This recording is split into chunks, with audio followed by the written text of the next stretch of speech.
Assalamu alaikum wa rahmatullahi wa barakatuh. A Tale of Two Cities, Chapter 8 to Chapter 10, summary about the events.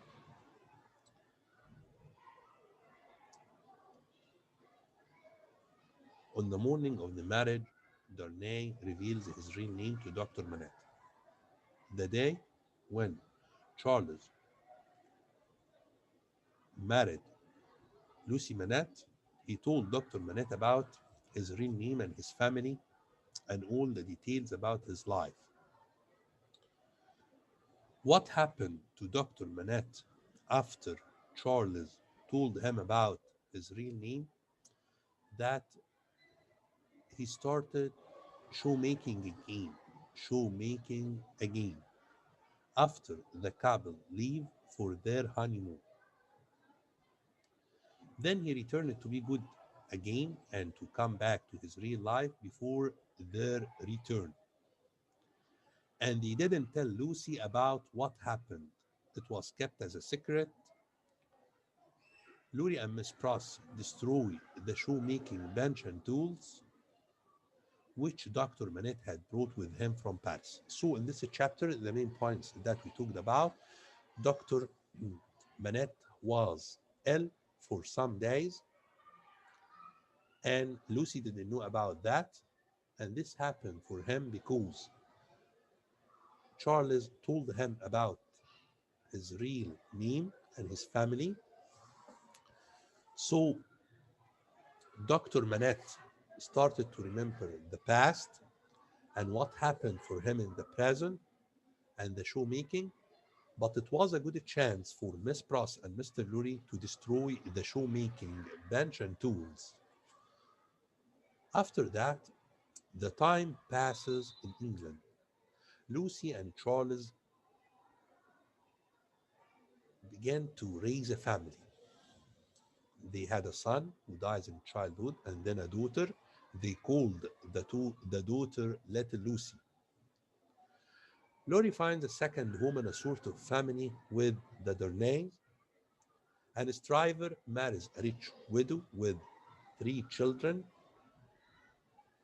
Carton, even though he seldom visits, is accepted as a close friend of the family and becomes a special favorite of little Lucy. So in this chapter, we know about what happened for the 3 men who wanted to marry Lucy. We talked about Charles, he married Lucy and they had a family, and now they had a child, um, a son who died, and a little daughter whom they call Little Lucy.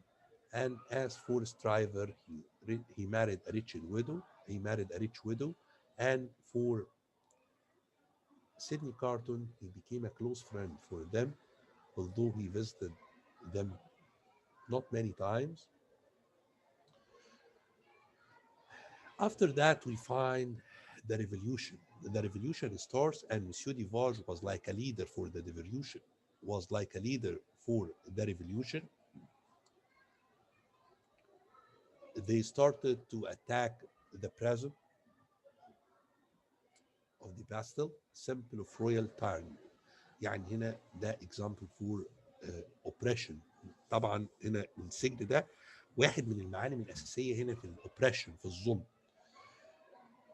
They use different weapons to attack the president and to try to start the revolution.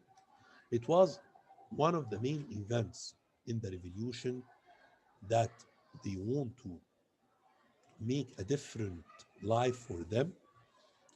And all of this happened with leading of Monsieur Duvarge from his wine shop.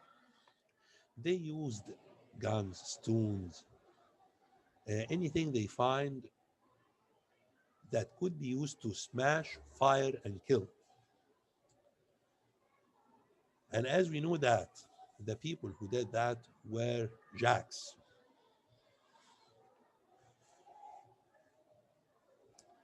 The attack began, fire and smoke covered every place, and at the end, Monsieur Duvarge enters Dr. Manette's former cell, 105 North Tower, and searches it thoroughly throughout the countryside.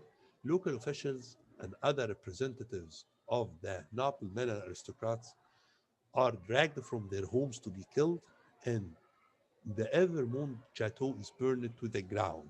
So we find that in this chapter we find the theme of violence, العنف بقى, in different ways, attacking the prison and the burning of the chateau. So I can call that this what the the theme of violence. It's clear from what happened in the prison and the burning of the chateau and killing the noblemen and the people who oppressed the others in the past. So they try to start to take revenge.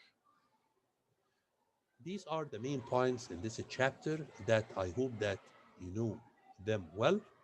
And in the coming part, we will start another part from the novel, A Tale of Two Cities, and I hope you read it well, chapters from 8 to 10.